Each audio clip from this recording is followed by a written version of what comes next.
So hello friends, कैसे हो? सब बढ़िया हो? उम्मीद है आप सब बढ़िया होंगे। ये फ्रेंड्स, आज हम न्यू टॉपिक स्टार्ट करते हैं। फिजिकल जियोग्राफी का ही एक नया टॉपिक है कॉस्मोलॉजी में, रोटेशन ऑफ अर्थ। कॉस्मोलॉजी के अंदर तीसरा टॉपिक है ये और सेकंड लास्ट है। एक ही लास्ट टॉपिक हमारा और बचा है, ठीक है? तो वो डिस्कस करेंगे प्लैनेट्स के रिकॉर्डिंग।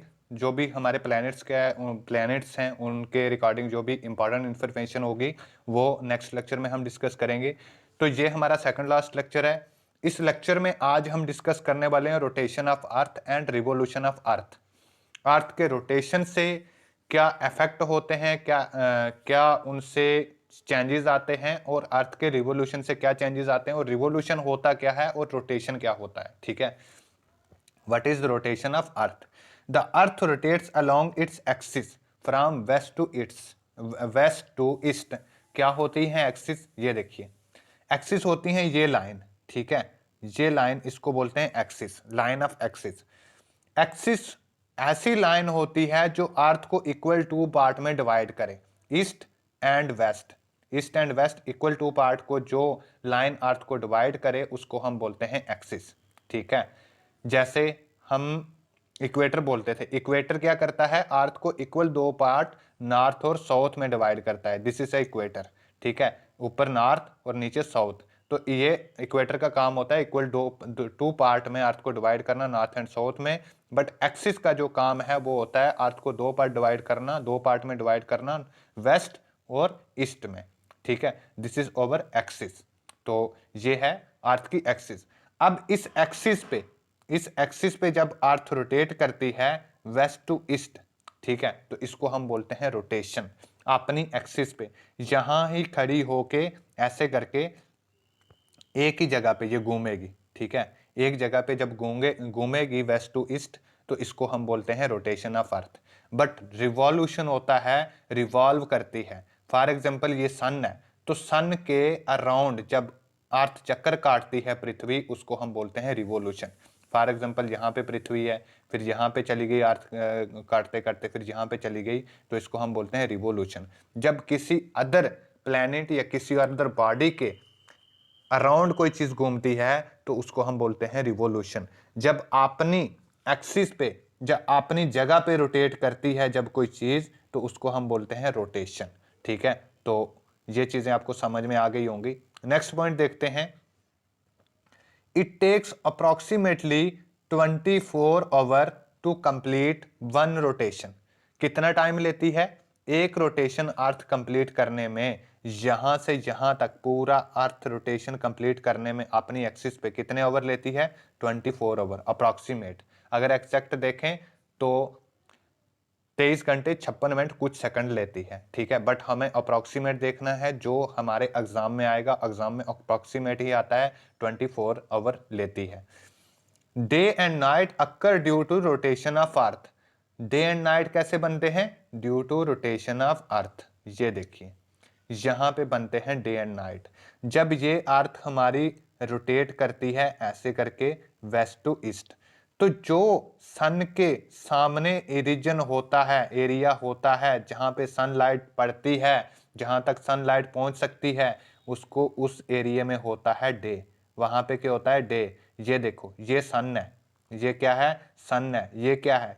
ये है अर्थ। और अर्थ के जितने हिस्से में, अब सन क्या होगा? अर्थ जो है वो हमारी गोल है, तो गोल में पीछे वाले हिस्से में तो सन की रेज जाएंगी नहीं, क्योंकि सन की जो रेज होती हैं वो बेंड तो होती नहीं, ना ही इतनी दूर डिस्टेंस पे जाती हैं। जो नियरेस्ट डिस्टेंस है सीधा, वहां पे जो सन रेज जहां पे जितने एरिया में पड़ेंगी, वहां पे क्या होगा? वहां पे होगा डे। तो यहाँ पे इस एरिया पे होता है डे। अब जैसे ही ये रीजन वापस से ये रोटेट करके यहां आएगा, तो यहां पे ये रीजन जब सन के सामने आएगा तो यहां पे डे हो जाएगा, और इस ये रीजन पीछे चला जाएगा तो यहां पे हो जाएगी क्या? नाइट, ठीक है? तो अर्थ हमेशा रोटेट करती रहती है, तभी क्या होता है? Day night formation. और जब ये वाला रीजन, अभी फॉर एग्जांपल यहां पे सीधा सन पड़ रहा है, कहां पे? यहां पे सीधा सन पड़ रहा है अभी के टाइम पे, यहां पे। तो यहां पे क्या होगा? आफ्टरनून, यहां पे दोपहर हो जाएगी। और यहाँ पे जो है वो सन की बहुत कम किरणें पड़ रही हैं, दूर से यहाँ से लंबरित पड़ रहा है, तो ये इधर रोटेट कर रही है। तो यहाँ पे अभी क्या होगा, यहाँ पे होगा इवनिंग, यहाँ पे क्या होगी इवनिंग। और यहाँ पे अभी स्टार्ट हुआ है, तो यहाँ से अभी स्टार्ट हुआ है, तो यहाँ पे क्या होगी इस साइड पे, यहाँ पे आफ्टरनून, और यहाँ पे क्या होगी, यहाँ पे होगी अभी मॉर्निंग। ठीक है, सुबह मॉर्निंग। तो यहाँ पे क्या होगी, यहाँ पे होगी आधी रात। ठीक है, अब ये वाला रीजन जब इधर जाएगा तो जहाँ जो आधी रात थी यहाँ पे सुबह होगी, फिर उसके बाद आफ्टरनून होगी, फिर उसके बाद इवनिंग होगी, फिर से क्या होगी वही आधी रात हो जाएगी। तो ऐसे प्रक्रिया जो है वो चलती रहती है रोटेशन में। अब यहाँ देखिए ये अर्थ रोटेट कर रही है, ठीक है, ऐसे करके ऐसे, ऐसे करके ऐसे, तो ये है। अब अर्थ जब रोटेट करती है, डे नाइट फॉर्मेशन में एक चीज आपने ऑब्जर्व की होगी सबसे बड़ी, कि कभी हमारे एक साल में कभी दिन छोटे होते हैं, कभी दिन बड़े होते हैं, कभी दिन छोटे होते हैं और रातें बड़ी होती हैं, और कभी रातें छोटी और दिन बड़े होते हैं। तो ऐसा क्यों होता है? ऐसा इसलिए होता है, एक तो रिवोल्यूशन की वजह से, और एक जो हमारी अर्थ है वो अपनी एक्सिस से 23.5 डिग्री जो है वो इनक्लाइंड है, ठीक है। हमारी जो पृथ्वी है देखो, एक्चुअल में ऐसे पृथ्वी है, जब रोटेट करती है पृथ्वी तो ऐसी है। हम पृथ्वी के बारे में जब पढ़ते हैं तो कैसे पढ़ते हैं, ऐसे पढ़ते हैं, ठीक है। बट एक्चुअल में पृथ्वी कैसी है, एक्चुअल में ऐसी है, ठीक है। यानी होनी कैसे चाहिए थी, ऐसे सीधी, बट है कैसे, ऐसे है, ऐसे, ठीक है। तो ये एक्सिस है, ठीक है। तो यहाँ पे नॉर्थ पोल है, यहाँ पे नीचे क्या है, साउथ पोल है, ठीक है। बट होना ऐसे चाहिए था, जो कि नहीं है। तो 23.5 डिग्री पे हमारी अर्थ क्या है, इंक्लाइंड है, झुकी हुई है, ये याद रखना। हमारी अर्थ जो है, अर्थ प्लैनेट क्या है, 23.5 डिग्री पे इंक्लाइंड है, ठीक है।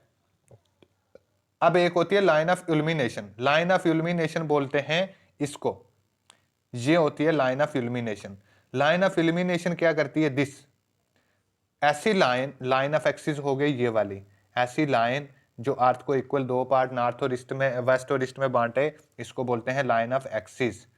और ऐसी लाइन जो डे और नाइट को अलग अलग करे, यहां से इधर नाइट है, ये देखिए ब्लैक पोर्शन में ये नाइट है, जहां शेडो पोर्शन है, और यहाँ पे क्या है, यहाँ पे डे है। ऐसी लाइन जो डे एंड नाइट को डिवाइड करे, इसको बोलते हैं हम लाइन ऑफ इल्यूमिनेशन। इसको क्या बोलते हैं, लाइन ऑफ इल्यूमिनेशन। तो ये देखिए, the circle that divides a day from night on the globe is called circle of illumination. इसको सर्कल ऑफ इल्यूमिनेशन भी बोलते हैं, या लाइन ऑफ इल्यूमिनेशन भी बोला जाता है इसको, जो लाइन डे और नाइट को अलग करती है ग्लोब पे। Earth rotate on tilde axis, earth rotation axis makes angle 23.5 degree with the normal. Normal से 23.5 डिग्री अर्थ क्या है, झुकी हुई है, ठीक है। कौन सी साइड, इस साइड पे, इस साइड, ईस्ट वाली साइड, याद रखना, ईस्ट वाली साइड 23.5 डिग्री पे अर्थ क्या है, झुकी हुई है नॉर्मल से। तो ये अर्थ का रोटेशन होता है, ठीक है। ऐसे डे नाइट बनते हैं। अब हम देखते हैं, ये देखिए एक्चुअल में डे नाइट, सन पड़ रहा है, वहां पे रोशनी है ना, जहां पे सन पड़ रहा है, जहां तक सनलाइट पहुंच रही है सूरज की, वहां पे क्या है, रोशनी है। तो यहाँ पे हो गया डे, तो यहाँ पे लाइन ऑफ इल्यूमिनेशन होगी जी, जहां से इधर रात है, जो रात और डे को चेंज करती है, और ये होगा लाइन ऑफ एक्सिस, ठीक है, जो नॉर्थ और साउथ पोल को जोड़ती है, उसको बोलते हैं लाइन ऑफ एक्सिस। जा अर्थ को equal to part east and west में बांटती है उसको, या फिर नॉर्थ और साउथ पोल को जो लाइन जोड़े, उसको बोलते हैं हम लाइन ऑफ एक्सिस। तो आई होप कि आपको इसमें कंफ्यूजन नहीं होगी। अगर फिर भी कंफ्यूजन है तो आप कमेंट बॉक्स में पूछिए, मैं दोबारा क्लियर करूंगा इसको। अब देखते हैं why temperature fall with increasing latitude. अब क्या होता है, देखो फॉर एग्जांपल ये हमारी अर्थ है। अब हमारी अर्थ पे क्या होता है, जब हम, दिस इज इक्वेटर, लैटिट्यूड की बात करेंगे अभी हम, दिस इज इक्वेटर, और ये ट्रॉपिक ऑफ कैंसर, ये ट्रॉपिक ऑफ कैप्रिकॉर्न, ये 66.5 डिग्री नॉर्थ, और ये 66.5 डिग्री साउथ। यहाँ पे नीचे, ये थोड़ी सी ज्यादा नीचे हो गई है, 1 मिनट, ये देखो,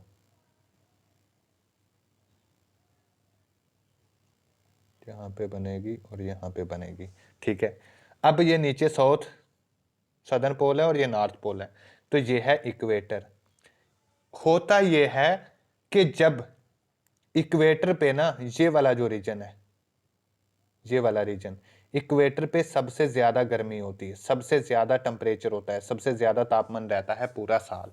अगर हम इक्वेटर पे बात करें तो अर्थ पे सबसे ज्यादा जहाँ पे टेम्परेचर होता है, यहाँ के लोग मोस्टली काले कलर के होते हैं, ब्लैक कलर के होते हैं, ब्लैकिश होते हैं या ब्राउनिश होते हैं। इसका कारण ये है जहाँ पे ज्यादा धूप ज्यादा गर्मी होती है वहाँ के लोगों की स्किन का जो कलर है वो ब्लैक पड़ जाता है, स्किन मोटी हो जाती है, ठीक है, उसको सहने के काबिल हो जाती है, यानी कि अपने आप को बॉडी उस इन्वायरमेंट में डाल लेती है। और जब हम यहाँ से ऊपर आते हैं, ठीक है, यहाँ से जब ऊपर आते हैं हम इस रीजन में, तो थोड़ी थोड़ी क्या होती है, जो गर्मी है वो कम हो जाती है, वो गर्मी कम हो जाती है। फॉर एग्जाम्पल अगर आप साउथ में जा रहे हो तो आप केरला में कर्नाटका में रहोगे तो हमेशा 12 महीने गर्मी रहेगी आपको, ठीक है। जब आप राजस्थान वाली साइड में, राजस्थान और नीचे इस साइड भी आपको बहुत गर्मी मिलेगी, लेकिन अब जब जम्मू कश्मीर में जाते हो, कश्मीर में बहुत सर्दी है, लेह लद्दाख में उससे भी ज्यादा सर्दी है। तो यही सेम कारण है, ठीक है। अगर आप जाते हो कहाँ पे, इंडोनेशिया में, तो इंडोनेशिया में आपको काले लोग मिलेंगे, अफ्रीका में जाते हो तो आपको काले लोग मिलेंगे, क्योंकि वहां से इक्वेटर पास होता है। तो इक्वेटर के आसपास बहुत ज्यादा गर्मी होती है। ये क्यों होती है? और इक्वेटर से जैसे ही हम दूर जाते हैं, ठीक है, दूर जाते हैं नॉर्थ और साउथ पोल की तरफ, तो जो गर्मी है वो कम होने लग जाती है और सर्दी बढ़ने लग जाती है। ऐसा क्यों होता है? तो इसके बाद तो देखो ये सब ना होता है रिवोल्यूशन की वजह से। तो रिवोल्यूशन है क्या? अब जो टेम्परेचर कम ज्यादा अर्थ के किसी पोर्शन पे होना, ये सब रिवोल्यूशन का खेल होता है, जहां हम जिसको बोलते हैं सीजन का खेल, ठीक है। तो जहां सीजन, इक्वेटर एक ऐसी जगह है जहां पे कोई सीजन होता ही नहीं, ठीक है, ना तो सीजन होता है, और जहां पे डे लाइट की जो टाइम है, डे भी और नाइट भी लगभग दोनों बराबर लंबे ही रहते हैं, दोनों ही, ना ज्यादा डे छोटा और ना नाइट बड़ी होती है जैसे इंडिया में होता है। तो जहां पे इतना कुछ खास ज्यादा बड़ा छोटा बड़ा डे नाइट नहीं होते, लगभग सेम रहते हैं। तो ये देखिए, यह है रिवोल्यूशन का खेल। अब रिवोल्यूशन में क्या होता है कि हमारी जो अर्थ है, पृथ्वी है, ये सूरज के अराउंड चक्कर काटती है, ठीक है, एक साल में एक चक्कर पूरा करती है। सबसे पहले ये जब मार्च होती है, ठीक है, मार्च में ये रहती है यहां पे, ठीक है, मार्च में ये नॉर्थ में रहती है ऊपर, ठीक है। जब स्प्रिंग सीजन होता है इस टाइम पे इसको बोलते हैं स्प्रिंग सीजन। स्प्रिंग सीजन के बाद जब आता है समर सीजन, ठीक है, समर सीजन में ये रहती है यहां पे, ठीक है, समर सीजन में। उसके बाद यहां पे होता है, समर के बाद कौन सा सीजन आएगा, यहां पे आएगा यानी गर्मियों के सीजन, और यहां पे आएगा सर्दियों का सीजन, एटम एटम सीजन। अब जब स्प्रिंग सीजन होता है तो स्प्रिंग सीजन में अब आपने ये देखना है सबसे सूरज, ये सन है, सन के सबसे नजदीक कौन सी लैटिट्यूड पड़ रही है। तो जो जो लैटिट्यूड सबसे, जो एरिया अर्थ का सबसे सन के सबसे नजदीक होगा ना, वहां पे सीधी सनरेज पड़ेंगी, और जहां पे सीधी सनरेज पड़ती हैं वहां टेम्परेचर सबसे ज्यादा होता है, और जहां सनरेज तिरछी पड़ती हैं वहां पृथ्वी का टेम्परेचर सबसे कम होता है। अब देखो, ये है, ये सन है। अब सन की सीधी सबसे नजदीक कहां है, नियरेस्ट पॉइंट ये है, ये वाला। ये कहां है, ये है टेम्परेट, टेम्परेट लैटिट्यूड। टेम्परेट कहां की, सदर्न, 66.5 डिग्री साउथ पे सीधा पड़ रहा है इस टाइम पे।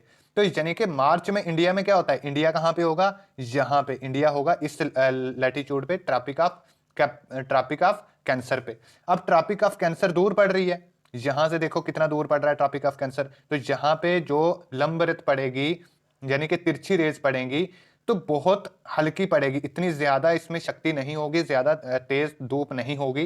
तो जहां पे क्या होगा, बहुत ठंडी धूप होगी, ठीक है, इंडिया में इस टाइम पे, यानी कि मार्च में, जनवरी फरवरी मार्च में इंडिया में क्या होगी, सर्दियां होंगी। अगर आप देखो दिसंबर जनवरी में तो ट्रॉपिक ऑफ कैंसर से भी जो सॉरी टेम्परेट साइकिल से भी थोड़ा सा नीचे पड़ेगा, टेम्परेट के आसपास। तो यहाँ पे बहुत दूर हो जाएगा इंडिया, और इसलिए इंडिया में यहाँ पे होती हैं सर्दियां इस टाइम पे।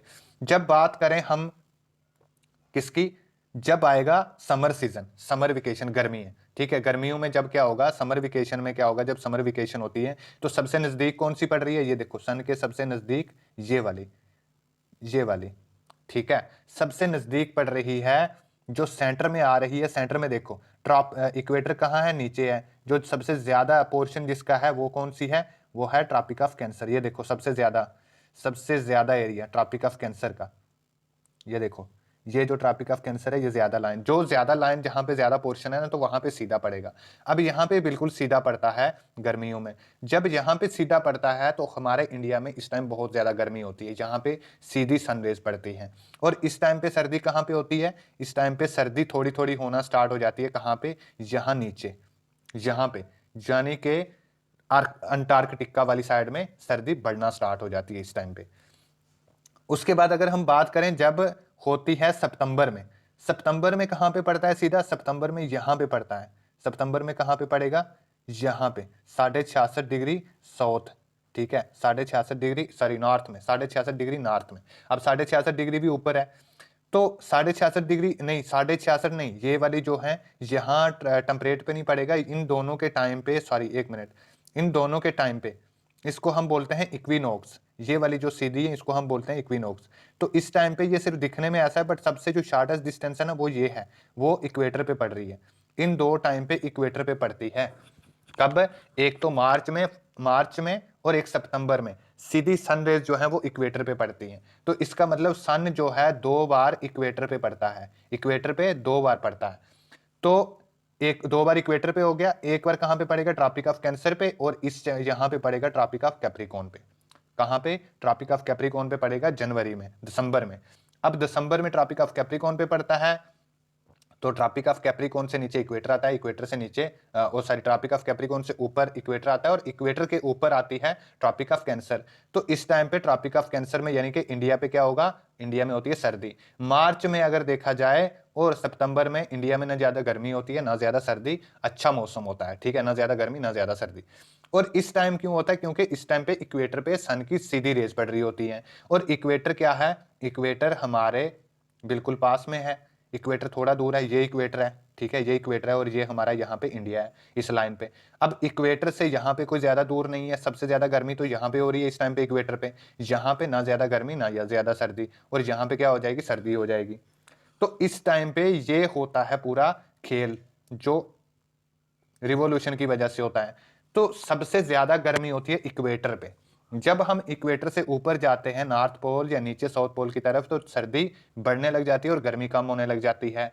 इसके पीछे क्या कारण हुआ, कारण ये हुआ कि इक्वेटर पे सन की रेज, यानी इक्वेटर पे सीधी सन रेज पड़ती है साल में 6 महीने।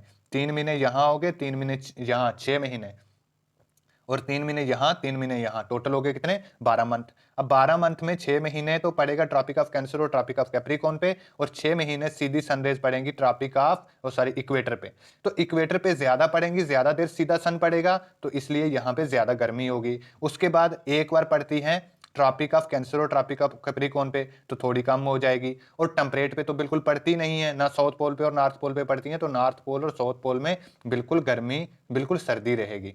यहां पे समझाता हूं, ये देखो, जैसे यहां पे सन कितनी बार पड़ेगा, 2 बार सीधा, तो यहां पे गर्मी सबसे ज्यादा होगी। उसके बाद एक बार यहां पे पड़ेगा और एक बार यहां पे पड़ेगा, तो यहां पे सर्दी थोड़ी सी कम हो गई, यहां पे सीधा 3 मंथ पड़ रहा है, यहां 6 मंथ पड़ रहा है। तो यहां पे जो है वो क्या हो जाएगी, सर्दी थोड़ी बढ़ जाएगी, गर्मी कम हो जाएगी। जब और ऊपर जाओगे, यहाँ तो सीधा पड़ता ही नहीं ना यहाँ पड़ता है, तो यहाँ पे बिल्कुल सर्दी हो जाएगी, यहाँ पे बर्फ जमी रहती है, यहाँ पे भी बर्फ जमी रहती है, ठीक है। तो ये होता है कारण। अगर हम डे नाइट का देखें, तो यहाँ पे जो डे नाइट है ना, ये वाला जो रीजन है, यहाँ पे इक्वेटर पे डे नाइट लगभग बराबर होते हैं। यहाँ पे डे भी लंबा 12 घंटे का डे होता है लगभग, और 12 घंटे की नाइट होती है, ठीक है। और जहां पे जो हमारा इंडिया है इक्वेटर ट्रॉपिक ऑफ कैंसर पे, ट्रॉपिक ऑफ कैंसर पे क्या होता है, सर्दियों में रातें लंबी हो जाती हैं और दिन छोटे हो जाते हैं, गर्मियों में दिन लंबे और रातें छोटी हो जाती हैं, ठीक है। तो ये कारण होता है, यहाँ दिन और रात में बहुत अंतर होता है। यहाँ पे भी सेम है, इतना ही दिन में रात में अंतर होता है। दिन जब दिन छोटे होते हैं तब रातें बड़ी, जब दिन बड़े और रातें छोटी हो जाती हैं। अब यहाँ पे बात करो पोल के पास में या टेम्परेट जोन में, टेम्परेट जोन में लगभग जो डे है 6 मंथ का, अगर नॉर्थ पोल और साउथ पोल पे हम देखें तो 6 मंथ का डे होता है और 6 मंथ का रात होती है। 6 मंथ की डे और 6 मंथ की रात, क्यों, क्योंकि यहां पे देखो, जब सन पड़ता है यहां पे, एक बार कहां पे पड़ेगा, ट्रॉपिक ऑफ कैंसर पे, 3 महीने यहां पे हो गया। फिर 6 महीने यहाँ पे लगातार पड़ता है, तो 6 3 कितने हो गए ना। जब यहाँ पे सन पड़ेगा ना, तो यहाँ पे ऊपर क्या होगी, रात हो जाएगी, यहाँ पे नाइट हो जाएगी। जब सन यहाँ से शिफ्ट होके यहाँ पे आएगा, जहां तक पहुंचता, तो यहां पे तब भी नाइट होगी। फिर जब जब इक्वेटर से ऊपर आने लगेगा, क्योंकि एक बार तो आता नहीं, ये पृथ्वी घूमती रहती है तो आराम से आता है। फिर जब ऊपर पहुंचने लगेगा, इक्वेटर से ऊपर पड़ने लगेगा, तो यहां सुबह होने लग जाएगी, क्या, मॉर्निंग। जब फिर यहां पे आएगा, कहां पे, ट्रॉपिक ऑफ कैंसर पे, इंडिया में जब गर्मी होती है, तो यहां पे क्या होगा, यहां पे हो जाएगा आधा दिन, आफ्टरनून हो जाएगी, ठीक है, आफ्टरनून हो जाएगी। और जब फिर इससे ऊपर तो जाएगा ही नहीं। और इस टाइम पे इधर जब आफ्टरनून होगी, तो इस साइड इस टाइम पे सेम यहाँ नीचे पे क्या हो जाएगी, नाइट होगी, आधी रात होगी, ठीक है। फिर जब ये सन ऊपर से नीचे शिफ्ट होगा, फिर से इक्वेटर पे शिफ्ट होगा, तो इक्वेटर से जब नीचे आने लगेगा, तो यहाँ पे सुबह होने लग जाएगी, नीचे यहाँ पे मॉर्निंग। फिर यहाँ पे जब ट्रॉपिक ऑफ कैंसर पे पड़ेगा सीधा, तो यहाँ पे डे हो जाएगा। तो जो हमारे दोनों नॉर्थ पोल और साउथ पोल हैं, यहाँ पे क्या होता है, यहाँ पे 6 महीने का दिन और 6 महीने का रात होती है। और यहाँ पे सर्दी भी सबसे ज्यादा होती है, क्योंकि यहाँ सनरेज सीधी नहीं पड़ती, डायरेक्टली सनरेज नहीं पड़ती, और सबसे ज्यादा दिन लंबा है। और यहाँ पे होती है सबसे ज्यादा गर्मी भी, यहाँ पे होती है सबसे ज्यादा वेजिटेशन भी, यहाँ पे ही होती है, ठीक है। पेड़ पौधे भी सबसे ज्यादा यहाँ पे होते हैं, और सबसे ज्यादा वर्षा भी यहाँ पे ही होती है। वर्षा क्यों होती है, वर्षा इसलिए होती है, रेनफॉल इसलिए होता है, because sun rays fall directly on the equator, and due to directly fall sun rays, temperature increase. Due to increased temperature, more evaporation बढ़ जाती है। और एवेपोरेशन बढ़ने से क्या होता है, जितनी ज्यादा एवेपोरेट होगी, उतना ज्यादा कंडेंसेशन होगा, और उतनी ज्यादा कंडेंसेशन होने के बाद उतनी ज्यादा रेनफॉल होगी, और जितना ज्यादा रेनफॉल होगा उतना ज्यादा वेजिटेशन होगी, ठीक है। आपने देखा होगा, जहां पे जितनी ज्यादा रेनफॉल होती है उतनी ज्यादा वेजिटेशन, वनस्पति यानी कि पेड़ पौधे होते हैं उतने ज्यादा। जितने ज्यादा पेड़ पौधे होंगे उतने ज्यादा वहां पे लाइफ होगी, ठीक है। वहां पे एनिमल होंगे उतने ज्यादा, वहां पे ह्यूमन रहेंगे ज्यादा उतने, ठीक है। तो ह्यूमन और एनिमल यहाँ पे बहुत ज्यादा होंगे, बहुत ज्यादा। जितने बड़े जंगल होंगे उतने ज्यादा वहां पे एनिमल रहेंगे। तो यानी कि यहाँ पे वेजिटेशन और जो लाइफ है, यानी कि एनिमल्स हैं, वो बहुत ज्यादा हो जाते हैं इक्वेटर पे, बहुत ज्यादा। यहाँ पे बीमारियां भी बहुत ज्यादा आती हैं, क्योंकि गर्मियों में आपने देखा होगा, इंडिया में जब गर्मी आती है तो बहुत ज्यादा बीमारियां लगती हैं, मच्छर आते हैं, अलग अलग की काटने कीड़े पतंगे आ जाते हैं, जो भी चीजें, तो वो सब माइक्रो ऑर्गेनिज्म यहाँ पे सबसे ज्यादा होते हैं। तो जहाँ पे जितनी ज्यादा एनर्जी पड़ेगी, एनर्जी होगी, सनलाइट इज कॉल्ड एनर्जी। यही एनर्जी कोई भी लिविंग बींग कंज्यूम करता है, डायरेक्टली और इनडायरेक्टली। तो जितनी ज्यादा एनर्जी होगी, जितनी ज्यादा सनरेज होगी, उतना ज्यादा क्या होगा, वेजिटेशन एंड लिविंग थिंग्स होंगी, ठीक है। और जितनी कम होंगी, इसीलिए हम इक्वेटर पे जाएंगे तो 3 फंडे हमारे क्लियर होंगे। जब हम इक्वेटर से नॉर्थ पोल या साउथ पोल की तरफ जाएंगे, हायर लैटिट्यूड, इसको हायर लैटिट्यूड बोलते हैं, ठीक है, और ऊपर वाली को बोलते हैं लोअर लैटिट्यूड। तो जब हम हायर लैटिट्यूड से लोअर लैटिट्यूड की तरफ जाएंगे, तो हमारा टेम्परेचर क्या होगा, डिक्रीज होगा। जब हम हायर लैटिट्यूड से लोअर लैटिट्यूड की तरफ जाएंगे, तो लिविंग थिंग्स, लिविंग एनिमल्स क्या होंगे, डिक्रीज होंगे। पर higher latitude to lower latitude की तरफ जब हम जाएंगे, तो सनरेज यानी कि सन एनर्जी जो है, सन रेज है डायरेक्टली, या हम बोलें हीट पर कैप्टा, हीट पर यूनिट जो है वो क्या हो जाएगी, डिक्रीज हो जाएगी। जब हम बात करें higher latitude to lower latitude की तरफ जाते हैं, तो वेजिटेशन भी क्या होगी, डिक्रीज हो जाएगी, ठीक है। और जो कोल्डनेस है, यानी कि सर्दी है, जो वो बढ़ने लग जाएगी। जब हम यहाँ से ऊपर जाएंगे, तो बर्फ जो, मतलब सर्दी है, ठंड ठंड जो टेम्परेचर जो है वो डिक्रीज होना स्टार्ट हो जाएगा। तो आपको यहाँ से 3 4 फंडे क्लियर हो गए। कोई भी क्वेश्चन इसके रिलेटेड आएगा तो अब इसको नहीं छोड़ना। तो हम देख लेते हैं, ये था हमारा टेम्परेचर का हो गया हमारा, ठीक है।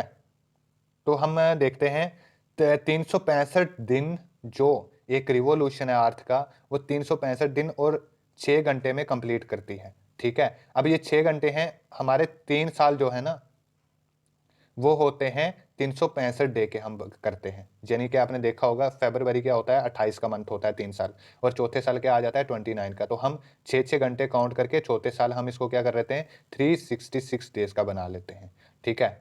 तो ये है रिवॉल्यूशन का सिस्टम।